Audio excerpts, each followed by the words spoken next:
অনুষ্ঠানের আয়োজক ছিলেন বাংলা চলচ্চিত্রের পরিচালক সিদ্ধার্থ চক্রবর্তী।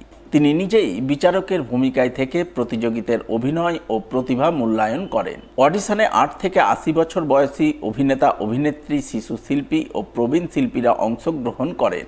অংশগ্রহণকারীরা অভিনয়, সংলাপ, অভিব্যক্তি ও অন্যান্য সৃজনশীল দক্ষতা প্রদর্শন করেন। প্রোডাকশন সূত্রে জানা গেছে, এই অডিশন থেকে যোগ্য শিল্পীদের বাছাই করে ধারাপাত চলচ্চিত্রে অভিনয়ের সুযোগ দেওয়া হবে। স্থানীয় প্রতিভাবান শিল্পীদের জন্য এই উদ্যোগ নতুন সম্ভাবনার দ্বার খুলে দেবে। এখানে এসেছি ধারাপাত বলে একটা সিনেমা হবে বলে জেনে এখানে একটা অডিশন দিতে এসেছি।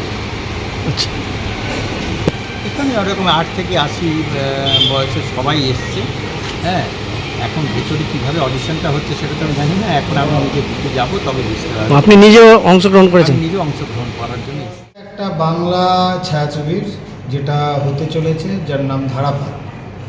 একটা সামাজিক এবং মানবিকতার কাহিনী নিয়ে এই ছবি আমরা তৈরি করতে চলেছি, এবং যে কারণে আমরা বিভিন্ন রকম জায়গায় যাচ্ছি, অডিশন নিচ্ছি। অডিশনে যদি নতুন কিছু মুখ আমরা পাই, নতুন শিল্পী যারা এখনও পর্যন্ত অনেক বড় জায়গায় আসতে পারেননি, তাদের আমরা সন্ধান করে একটা জায়গায় পৌঁছানোর চেষ্টা করছি।